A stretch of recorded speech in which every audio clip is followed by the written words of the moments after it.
Match box helicopter वाला। विद्यानगर गांव में सरस्वती विद्यालय नाम का एक स्कूल रहता है।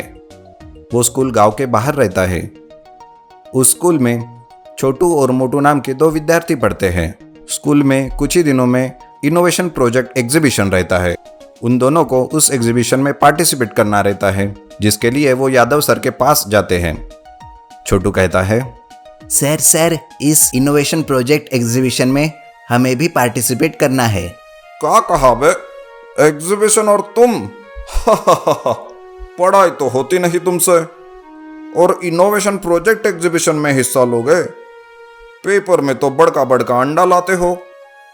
सर हम मेहनत करेंगे सर, बस एक चांस दे दो। अरे नहीं, तुमको चांस देकर हमका हमारे स्कूल का नाम खराब थोड़ी ही करना है बे। तभी वहां पर प्रिंसिपल सर आते हैं और वो कहते हैं, अरे यादव जी, जब बच्चे इतना ही कह रहे हैं तो दे दो चांस। क्या पता कोई कारनामा ही करके दिखाए। ठीक है सर, लेकिन आप कह रहे हैं इसीलिए। ऐसा कहकर यादव सर उन दोनों का नाम एग्जीबिशन के लिए डाल देते हैं। छोटू और मोटू दोनों मिलकर मोटू के बड़े भाई विक्रम के पास जाते हैं और उसे मदद करने के लिए कहते हैं। विक्रम कहता है, ठीक है मैं मदद करूंगा, लेकिन सब काम तुम्हें ही करना पड़ेगा, मैं सिर्फ गाइडेंस करूंगा। हाँ भैया, हम तैयार है। तो फिर तुम ही बताओ, इनोवेशन प्रोजेक्ट एग्जीबिशन के लिए तुम लोग क्या बनाना चाहते हो? भैया कुछ उड़ने वाली चीज बनाते हैं, वो सबसे प्रभावशाली रहती है ना दिखने में, इसलिए। अरे वाह, बहुत अच्छा आइडिया है, हम कल से ही काम पर लगते हैं। छोटू और मोटू दोनों तैयार होकर विक्रम के पास जाते हैं। विक्रम कहता है, एक मैच बॉक्स लो, उसमें एक छोटी बैटरी लगाओ, उसको दो वायर से जोड़ दो और मैच बॉक्स के ऊपर अंदर से छेद करके वायर को बाहर निकालो और छेद में एक छोटा सा फैन लगाकर उस वायर से जोड़ दो और एक छोटा सा स्विच ऑन ऑफ करने के लिए वहां पे पीछे के बाजू में लगा दो और एक छोटा कैमरा आगे में लगा दो। छोटू और मोटू विक्रम जैसा कहता है वैसा ही करते हैं और कुछ ही देर में उनका मैच बॉक्स हेलीकॉप्टर बन जाता है। छोटू विक्रम से कहता है, भैया आप कल एग्जीबिशन देखने जरूर आइए। कल मुझे कुछ काम है, मैं नहीं आ सकता, लेकिन कोई बात नहीं, तुम्हारी इस मैच बॉक्स हेलीकॉप्टर में आगे जो कैमरा है उससे मैं सब देख लूंगा। ऐसा कहकर छोटू और मोटू दूसरा काम करने लग जाते हैं और दूसरे दिन अपना मैच बॉक्स हेलीकॉप्टर लेकर स्कूल जाते हैं। लेकिन वो रोज के रास्ते से स्कूल ना जाकर जंगल के रास्ते से उस हेलीकॉप्टर को रिमोट से उड़ाते हुए लेकर जाते हैं। वो जैसे ही स्कूल में पहुंचते हैं, वहां पर सारे लोग परेशान रहते हैं। अपने दोस्तों से पूछने पर दोनों को पता चलता है कि प्रिंसिपल के बेटे को किसी ने किडनैप किया है, लेकिन छोटू और मोटू इंतजार करते रहते हैं। तभी एक वीडियो विक्रम के मोबाइल पर आता है। वो देखता है कि किसी बच्चे को कुछ लोगों ने बांध कर रखा है और मैच बॉक्स हेलीकॉप्टर ने उसे रिकॉर्ड कर लिया है। ये देखते ही विक्रम जल्दी से स्कूल में छोटू और मोटू के पास जाता है। वो कहता है, अरे मोटू, तुम अभी कहाँ से आए स्कूल में? भैया हम रोज के रास्ते से नहीं आए, आज हेलीकॉप्टर उड़ाने के लिए ज्यादा वक्त मिले इसलिए जंगल के रास्ते से आए हैं। क्या हुआ भैया? अरे ये देखो, तुम्हारे मैच बॉक्स हेलीकॉप्टर का वीडियो रिकॉर्डिंग मैंने अपने मोबाइल से कनेक्ट करके रखा था, उसमें ये रिकॉर्ड हो गया। मोटू बताता है कि वो लड़का प्रिंसिपल का बेटा है जो आज सुबह से ही गायब है।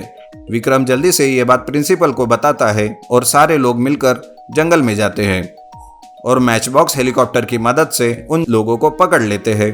प्रिंसिपल कहते हैं, तुम्हारा बहुत बहुत शुक्रिया छोटू और मोटू, अगर आज तुम्हारा ये हेलीकॉप्टर मैच बॉक्स नहीं होता तो शायद मेरा बेटा नहीं मिलता। ऐसा कहकर उस साल का बेस्ट इनोवेशन प्रोजेक्ट का प्राइज छोटू और मोटू के मैच बॉक्स हेलीकॉप्टर को ही मिलता है और विक्रम को भी उचित त्योहार देकर सम्मानित किया जाता है। Underground house. मधुपुर नाम के गांव में रहने वाले एक राज नाम के आदमी को एक दिन शहर में काम से जाना होता है।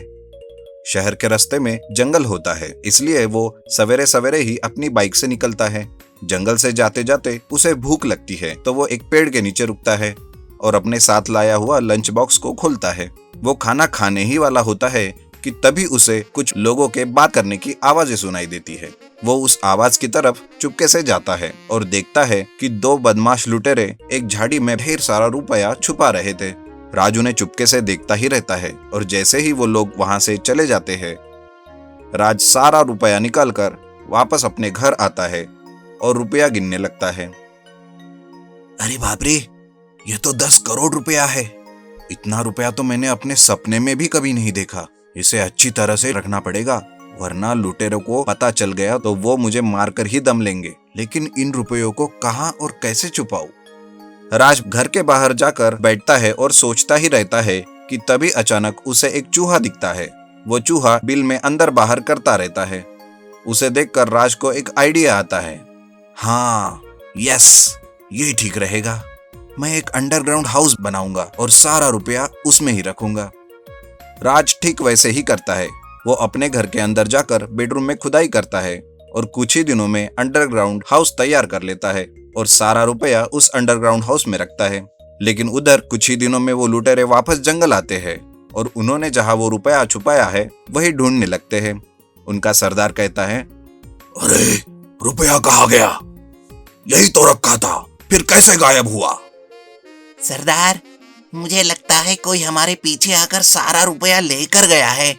दोनों लुटेरे इधर उधर देखने लगते हैं। तभी उन्हें एक बाइक के टायर के निशान रोड पर दिखते हैं। सरदार कहता है, अरे ये देखो, सारा रुपया वो आदमी लेकर गया जिसके पास एक बाइक है। ये देखो उसके बाइक के टायर के निशान। ठीक कहा सरदार जी आपने, हम उस आदमी को ढूंढ कर ही रहेंगे। ऐसा कहकर दोनों लुटेरे गांव में भेष बदलकर घूमते रहते हैं और धीरे धीरे पूछताछ करते रहते हैं। ऐसे ही एक दिन राज अपने घर के आगे काम करता रहता है। तभी लुटेरों का सरदार भेष बदलकर उसके पास आता है और पूछता है, अरे सुनो भाई, मुझे आपसे कुछ पूछना है, क्या आप बताएंगे? जैसे ही राज पलटकर उन्हें देखता है, वो उन्हें पहचान जाता है और संभलकर जवाब देता है, जी हाँ, पूछिए, क्या जानना चाहते हैं आप? दरअसल मैं गांव में एक अमीर आदमी की तलाश में हूँ, लेकिन कोई मिल ही नहीं रहा। क्या आप बता सकते हैं कि वो कहाँ मिलेगा? आप गलत जगह ढूंढ रहे हैं। गांव के सारे अमीर लोग तो उस तरफ रहते हैं। आपको उधर जाना पड़ेगा। ये तो मेरे जैसे गरीब लोगों की बस्ती है। अच्छा, ठीक है। सरदार राज के घर से निकलने ही वाला रहता है। तभी जाते जाते सरदार की नजर राज की बाइक पर पड़ती है, लेकिन वो बिना कुछ कहे ही वहां से चला जाता है। इधर राज समझ जाता है कि ज्यादा दिन तक वो उन रुपयों को ऐसे नहीं रख सकता।